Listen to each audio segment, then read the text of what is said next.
দোকান যাওয়ার জন্য আবার বেরিয়ে পড়লাম। অনেক দিন ধরে দোকান যাব ভাবছিলাম কিন্তু আজকে বেরিয়ে পড়লাম। ওই দেখতে পাচ্ছ ৫০০ টাকা নিয়ে তোমরা ভাবো না আবার অনেক কিছু জিনিস নেবে। আর আসলে আমাকে অনেক দিন ধরে দোকান যাওয়ার ইচ্ছা করলো, তার জন্য ৫০০ টাকাটা ছিল, ৫০০ টাকাটা নিয়ে নিলাম। হ্যাঁ, বৌদির বাড়ি চলে আসলাম কারণ ওর মেয়েদেরকে সাজানোর জন্য, কিন্তু ওর মেয়ে ঠান্ডার দিনে গরম জোর করছে, ওকেও নিয়ে যাবো না কারণ ওর অনেক দেরি হবে। আর হ্যাঁ, ওদের বাড়িতে লেবুর গাছ আছে, তাই 4টা লেবু নিয়ে নিলাম 10 টাকা দিয়ে। কী বলবো, লেবু খাওয়ার ইচ্ছা করছিল, তার জন্য নিয়ে নিলাম। নেওয়ার পরে বাড়ি চলে আসলাম, ভাবছি যাবো কি না, এখন যাবো কি না, কিন্তু আবার বেরিয়ে পড়লাম। কি করব, তো বেরিয়ে পড়ার সাথে সাথে এই যে দেখতে পাচ্ছ সাইকেলটা, স্কুল লাইফটা ছিল আমাদের খুব সুন্দর লাইফ। এই সাইকেলগুলো যখন পেয়েছিলাম সব বান্ধবীরা নিজের নিজের সাইকেলে এই যে নাম লিখে দিয়েছিলাম। আমি শর্টকাটে লিখে দিলাম ফলিস্টপ অ্যাশ, কারণ চন্দনা সিংহ।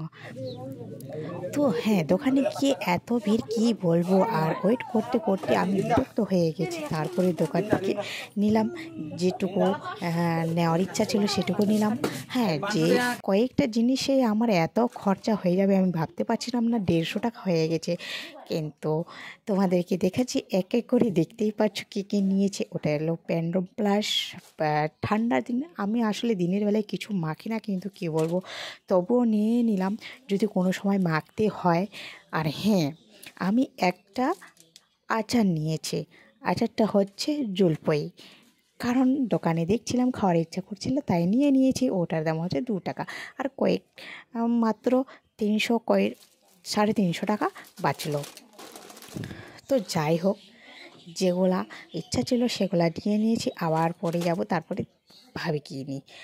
আর হ্যাঁ, ওই আচারটা নিয়ে আমি বেরিয়ে পড়লাম খেতে খেতে। কী বলবো, আর দেখি আর আমার ধৈর্যই হলো না যে এটাকে কালকে খাই বা পরশু খাই বা একটু পরে খাই। খেতে খেতে ভাবছি এত তেল ছিল পলিথিনের মধ্যে, আর কি বলবো, পলিথিনটা চিরতে চিরতে একবারে তেলটা আমার আঙ্গুলে লেগে গেছে, আর কি বলবো। আর হ্যাঁ, আমি ভাবছিলাম এটা জলপাই, কিন্তু জলপাই না, খেয়ে তারপরে দেখি কেমন কেমন লাগছে। জলপাই না, কিন্তু জলপাইয়ের মতো একটা কি ওটা ফল যেন, বলতে পারছি না। তোমরা যদি খেয়ে থাকো তাহলে অবশ্যই বলতে পারবা, কিন্তু আমি কোনো দিন এটা খাইনি, আর আমি বলতেও পারবো না এটা ফলের নাম কি। কিন্তু দেখতে একবারে শ্যাম টু শ্যাম জলপাইয়ের মতো, আর খাচ্ছি কেমন যেন একবারে লাগছে, কিন্তু টক লাগছে। আর হ্যাঁ, এই যে দেখো, তারপরে আমি কাকিমার বাড়িতে চলে গেলাম, কিন্তু ওরা বাইরে বসেছিল। এই যে দেখতে পাচ্ছ ঠান্ডার দিনে, আর এখন ঠান্ডার দিনে আমাদের ভাকা বলি আমরা, তোমরা কী বলো সেটা জানি না, কিন্তু আমরা রাজবংশী ভাষায় ভাকা বলি। আর আমাদের রাজবংশীদের মধ্যে ঠান্ডার দিনে সবাই খায়। আর হ্যাঁ, ওই যে দেখতে পাচ্ছ দিদিটা একদম চুপচাপ বসে মোবাইলে কার সাথে যেন কথা বলছে, কি বলবো। আর বলছি দেখ দেখ দেখ এদিকে, তারপরে দেখে বলছি হাই।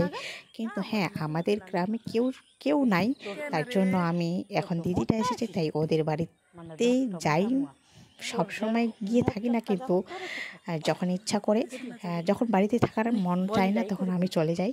তো ওকে আমি কিছু জিজ্ঞাসা করছি, তো আমাকে বলছে কি বলবো। আর হ্যাঁ, তো দিদিটা বলছে আমার কাছে দে, মোবাইলের কাছে। তো আমি দিলাম, তো কী যেন বলতে চাচ্ছে, তো দেখতেই পাচ্ছ দিদিটাকে। আর হ্যাঁ, দিদিটার ভিডিওগুলো তো দেখেছই, তো আর কি বলবো। তো ওদের চ্যানেলটা অবশ্যই সাবস্ক্রাইব করে দিবা, আর ওর ভিডিওগুলো লাইক কমেন্ট করে অবশ্যই বলবা। আর হ্যাঁ, আমার ভিডিওগুলো যারা যারা দেখছো